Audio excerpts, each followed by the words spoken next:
wrath of God, మన యొక్క పాప భారాన్ని కూడా ఆయన మోసారు, conquered death, చనిపోయారు, and then rose again 3 days. మళ్ళీ 3 రోజుల తర్వాత పునరుత్థానం జరిగినది. And so when Jesus did this, ఎప్పుడైతే యేసు ప్రభు చేశారో, he fulfilled the covenant between God and man. ఆయన దేవుడు పరలోకానికి, so that we might have a way to be redeemed. మనకి దారి అనేది కల్పించారు ఆయన యేసుక్రీస్తు ప్రభు. So through God's grace and through trusting in Jesus as our Savior, మనం దేవుని నమ్మి ఆయనే మన రక్షకుడని మనం నమ్మితే, He redeems us and changes us from sinners to saints. ఆయన మన పాపం నుండి మనల్ని మళ్ళీ మారుస్తూ ఉంటారు. And through the power of Christ, we can be made righteous. యేసుక్రీస్తు యొక్క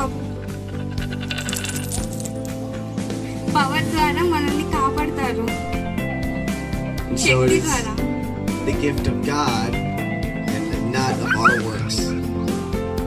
దేవుని యొక్క బహుమతులు కూడా మనకి ఎన్నో ఇచ్చారు. Because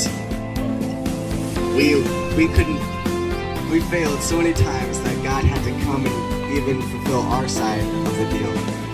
దేవుడు ఆయన సాధారణంగా మనం చూసినట్లయితే మన పితరుల కాలం అనగా అబ్రాహాము, ఇస్సాకు, యాకోబుల ఆ కాలంలో మనం చూసినట్లయితే ఎవరైనా తప్పిదము చేసిన ఎడల వారు ఏం చేసేవారండి?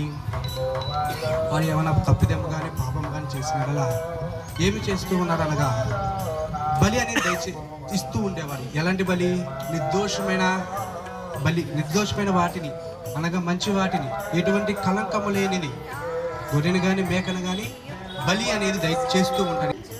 నిశ్చయముగా నీతో చెప్పుచున్నానని నేను ఇక్కడ యెషయా గ్రంథంలో చెప్పినట్లు ఎవరు దీన మనస్సు కలిగి ఆయన వైపు తిరుగుతారో ప్రభు దృష్టి ఆయన మీదే ఉంటుందంట. అలాగే లూకా సువార్తలో చూసినట్లయితే మారిన దొంగ శిలువ మీద, ఇక్కడ 3 శిలువలను మనం చూస్తున్నాము కదా. 1 కుడివైపు ఉన్న దొంగ, 2 ఎడమ వైపు ఉన్న దొంగ, మధ్యలో ప్రభు ఉన్నారు.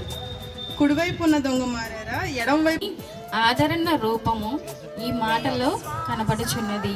తన తల్లి కొరకు వారి యొక్క ప్రేమించిన శిష్యుణ్ణి చూచి తన తల్లి యొక్క బాధ్యత తన శిష్యునికి అప్పచెప్పారు. అలాగే ప్రభువైన యేసు ప్రభు వారు మొదటి మాట క్షమించమని అడిగినప్పుడు పైకి చూసినారంట తండ్రి. రెండో మాటలో దొంగతో మాట్లాడుతూ పక్కకు చూశారంట. మత్తయి సువార్త 27వ అధ్యాయం 46వ వచనం. ఇంచుమించు 3 గంటలైనప్పుడు ఏలి ఏలి లమ సబక్త అని బిగ్గరగా కేకలు వేశాను. ఆ మాటకు అర్థం నా దేవా నన్ను ఎందుకు చేయగలిచితివి అని అర్థం. ప్రార్థన. నా ప్రియుడైన పరలోక తండ్రి, సమయం నాకు అందించడం బట్టి నీకు 100,000,000 స్తోత్రాలు చెల్లిస్తున్నాను సార్. పరిశుద్ధాత్మ తండ్రి, మీరు మా మధ్యకి రమ్మని చెప్పిన విషయం, మీరు మా ద్వారా అందరితో మాట్లాడమని చెప్పాను. వేస్తున్నామని అడుగుతున్నాం. నాకు ఘనమైన ప్రియ పరలోక అమ్మగారికి మన్నాత శిలువలో పలికిన 5వ మాట నేను తప్పుకొని ఉన్నాను. యోహాను సువార్త 19వ అధ్యాయం 28వ వచనం. ఇది ఆయనకున్న దాహాన్ని తెలియజేస్తుంది. ఈ లోకంలో అనేక ఆత్మలు నశించిపోతున్నాయని, వాటిని రక్షించాలని ఆయన దాహం. మనం ఆయన దాహాన్ని తీర్చివారిగా ఉండాలని కోరుకుంటున్నాం. మన కొరకై ప్రాణం పెట్టారు. మనం చేసిన పాపాల నిమిత్తమై మన కోసం ప్రాణం పెట్టి ఉన్నారు. యోహాను గ్రంథము 19వ అధ్యాయము 28వ వచనం. యోహాను సువార్త 19వ అధ్యాయము 28వ వచనం. అటు తరువాత సమస్తమును అప్పటికి సమాప్తమైనదని యేసు ఎరిగి లేఖనము నెరవేరినట్లు నేను తప్పికొనుచున్నానని. చాలా ఈ మాట అన్నీ చేసి ఆయన పలికిన మాట అన్నమాట. 6వ మాట సమాప్తమైనది.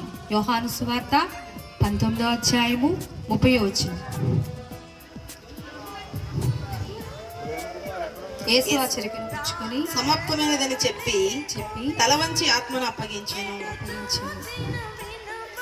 శాశ్వత ప్రేమతో నన్ను ప్రేమించావయ్యా, చేతికి నా ఆత్మను అప్పగించుకొనుచున్నాను. లోకాసు వార్త 23:46లో. అప్పుడు యేసు గొప్ప శబ్దంతో కేక వేసి, తండ్రి నీ చేతికి నా ఆత్మను అప్పగించుకొనుచున్నాను నేను. ఆయన ఇలాగూ చెప్పి ప్రాణము విడిచాను. ఇది సిలువలో పలికిన చివరి మాట. పలికే ముందు ఆయన గొప్ప శబ్దంతో కేక వేసినట్లుగా చూస్తున్నాము. దీనిని తండ్రి అయిన దేవునితో కుమారుడైన యేసు పలుకుచున్నాడు. నీ చేతికి నా ఆత్మను అప్పగిస్తున్నాను అనగా ఆయన ప్రాణమును ఎవరూ తీయలేదు. ఆయన